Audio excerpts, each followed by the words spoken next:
Olá, amigos queridos, uma grande alegria, como sempre, nos reunirmos em torno dessa obra de Emmanuel, o Livro da Esperança, para realizar leituras, singelas reflexões, mas sentir essa vibração de grupo em que junto podemos agradecer a Deus pelas bênçãos da vida, pedindo saúde, pedindo paz para os nossos corações, harmonia para os nossos lares.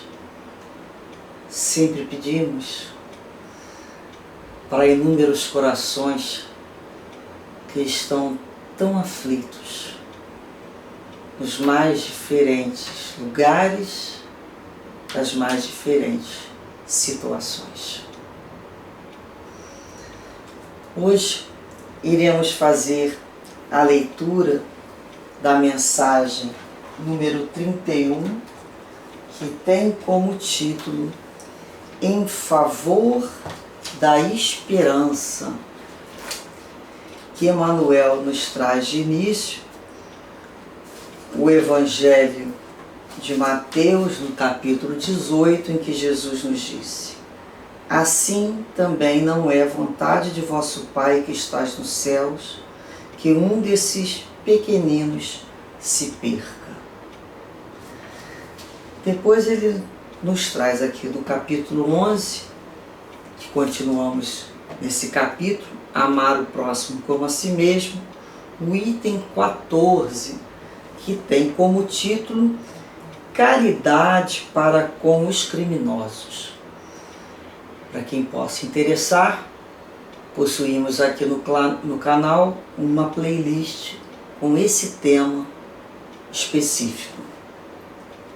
Então, ele nos diz, nessa instrução feita pelo Espírito Elisabeth de França, o primeiro parágrafo: a verdadeira caridade não consiste apenas na esmola que dás, nem mesmo nas palavras de consolação que lhe aditeis. Não é apenas isso que Deus exige de vós. A caridade sublime que Jesus ensinou também consiste na benevolência de que useis sempre em todas as coisas para com o vosso próximo. Continuando nesse item, no último parágrafo, esse Espírito Elisabeth nos diz assim: olha, não deveis dizer de um criminoso, é um miserável, é preciso extirpá-lo da terra. A morte imposta a ele é muito branda para um ser dessa espécie. Não é assim que deveis falar. Olhai vosso modelo, que é Jesus. Que diria ele se visse esse infeliz ao seu lado? Com certeza o lamentaria, iria considerá-lo como um doente bem feliz e lhe estenderia a mão. Na realidade, não podeis fazer o mesmo, mas, pelo menos, podeis rezar por ele, assistir seu espírito durante os instantes que ainda deve passar sobre a vossa terra. O arrependimento pode chegar ao seu coração, se fizerdes as vossas orações com fé. Ele é o vosso próximo, tanto quanto o melhor dentre os homens. Sua alma transviada e revoltada foi criada, como a vossa, para se aperfeiçoar. Ajudai-o, pois, a sair do lamaçal e rogai por ele. Olha a caridade.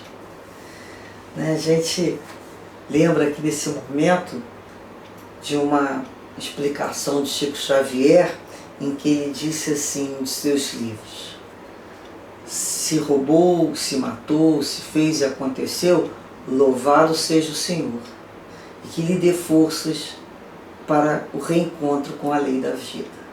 Porque nós sabemos que todos nós iremos colher aquilo que plantamos.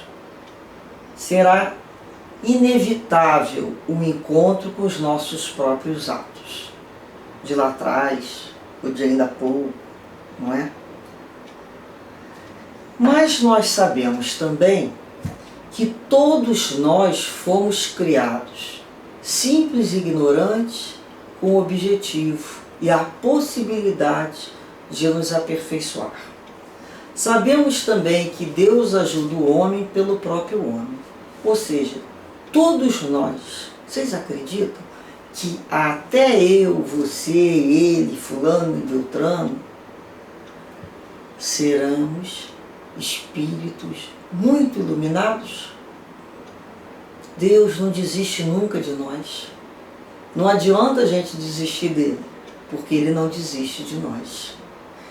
E conforme vamos orando para que nós possamos evoluir e aprender, nos cabe, por uma questão de desenvolvimento do sentimento maior de caridade, auxiliar o outro, ou que não tem alguma coisa, e principalmente aquele que ainda não conhece Jesus.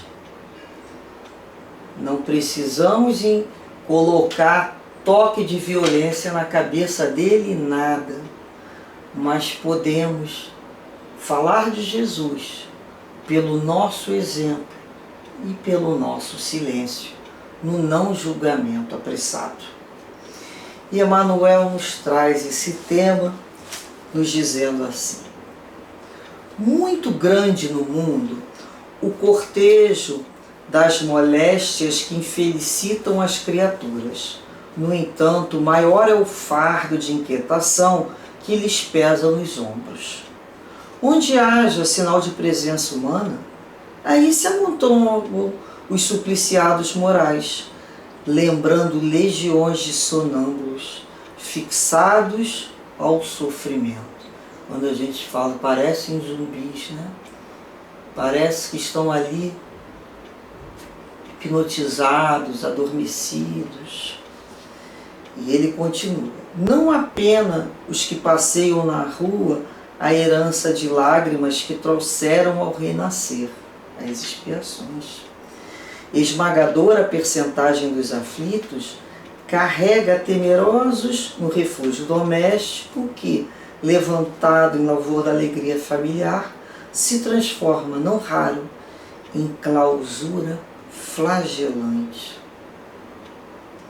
Daí procede o acervos dos desalentados, que possuem tão somente a fria visão da névoa para o dia seguinte. São pessoas desacoroçoadas na luta pela aquisição de suprimento às exigências primárias. Essa palavra desacoroçoadas, né, significa desamparados, abatidos. A doutrina espírita nos faz pesquisar e aprender palavras novas. Elevamos os nossos conhecimentos, o nosso vocabulário fica mais rico. Pais e mães transidos de pesar, transidos apavorados, né?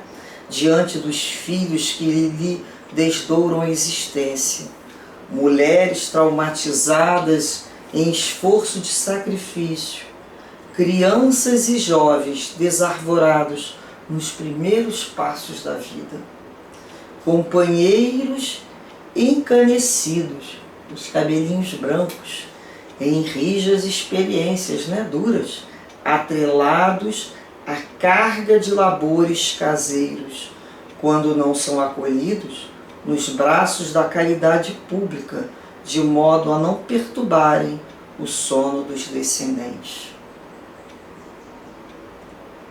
Somemos semelhantes desgostos às tribulações dos que clamam por equilíbrio nas grades dos manicômios, os loucos,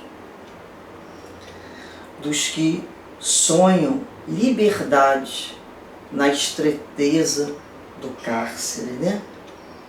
Nas prisões, dos que choram manietados em leitos de expiação. Manietados aqui, atados, né? Presos numa cama. E dos milhares de espíritos desencarnados, ainda em pesadelos indescritíveis, que comunicam à esfera física os rescaldos do próprio desespero. E verificaremos que a tristeza destrutiva é comparável a uma praga fluídica, prejudicando todos os flancos da evolução na Terra. Como não transmitir aquilo que está dentro do coração? Quando reparamos as vibrações, principalmente em alguns momentos, sentimos o peso dessas dores que outros carregam. Fica claro, né? Então ele nos diz aqui, ponderando tudo isso, respeitemos a dor, mas também, né, plantemos a alegria e a esperança onde nossa influência logre chegar. Falemos de otimismo, cultivemos serviço, ensinemos confiança e exercitemos serenidade. Ninguém espera que sejamos remédio a toda angústia e rio a toda sede. Entretanto, à frente da sombra e da secura que atormentam os homens, cada um de nós pode ser a consolação do raio de luz e a bênção do copo d'água. A gente lembra daquela floresta, né? Pegando fogo, aquela história em que de repente um animal olha e vê um beija-flor carregando uma gotinha d'água lá no seu biquinho, chegando, voando por cima e jogando lá no meio do fogo da floresta. E ele vai no rio, pega uma gotinha, leva, vai e volta. E perguntaram para ele, você acha que com essa sua gotinha você vai apagar o incêndio dessa floresta? Ele disse, eu não, mas eu estou fazendo a minha parte. Se você que é elefante tem essa tromba, se fizer a sua, talvez a gente consiga amenizar. Então, um pouquinho de luz. Sabemos das dores que se encontram nas ruas, junto aos enfermos, nos hospitais, nos manicômios, nos presídios, no plano espiritual. Quantos irmãos sofrem, arrependidos, com o coração ralados, buscando uma nova oportunidade. Respeitemos a dor do outro, mas sempre que pudermos, ele fala aqui, né? Vamos dar um pouco de esperança e de alegria por onde a gente possa passar. Então não é somente o trabalho e continuar, além do respeito à dor, falando da dor. Mas já podemos, né, lembrar de Jesus, que é o pão da vida, que é a água viva da mulher samaritana. Nós não estamos aprendendo a agir como Jesus nos ensinou? Então, já podemos levar um pouquinho de luz. Ah, mas quem sou eu? Ah, eu sou alguém que estou aqui no esforço. Olha, eu não estou dizendo para quem quer que seja que eu sei fazer, que eu ajo totalmente de acordo, de maneira nenhuma. Nunca disse e não tenho essa pretensão nessa reencarnação. Mas uma palavrinha de esperança, muitas vezes um sorriso para aquele que está aflito, amargurado na rua. Às vezes nós nos encontramos no comércio, junto aos vizinhos, com alguém que está com uma cara feia. E se nós formos contagiados por aquela aflição, cara feia, a gente vai sair dali de cara feia, fazendo cara mais feia ainda para um montão de gente. Qual é o objetivo?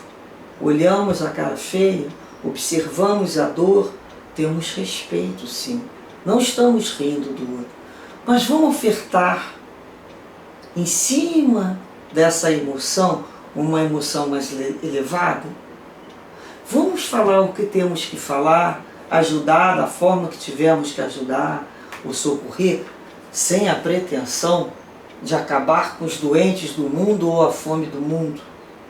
Mas já podemos oferecer um alimento, uma roupa, um abraço, um olhar, um aperto de mão, um sorriso de bom dia sincero, cantar uma música, falar em alegria, vibrar lembrando de momentos alegres na hora em que estamos junto àquele outro que sofre. É muito importante que possamos, como Emmanuel nos diz aqui, trabalhar junto a todos, mas com alegria. Jesus era alegre por natureza, alegre. A passagem é uma passagem de alegria. Não estamos falando aqui nem em algazarra, nem de gargalhadas dentro de um hospital, nem de uma casa espírita onde ali estão sendo socorridos espíritos que trazem tanto sofrimento. Não estamos falando disso. Mas estamos falando dessa alegria interior que podemos também contagiar aqueles que de nós se aproximam, dizendo, e pensando: Deus é amor, é esperança, é caridade. Iremos, pela misericórdia divina, poder recomeçar sempre de uma forma melhor. Que Jesus assim nos abençoe e abençoe o nosso coração, com um pouco de alegria a mais. Alegria interna, alegria por já reconhecer Jesus como nosso mestre de amor. Muita paz, muita alegria, muita esperança em vossos corações, em nossos lares. Muita paz.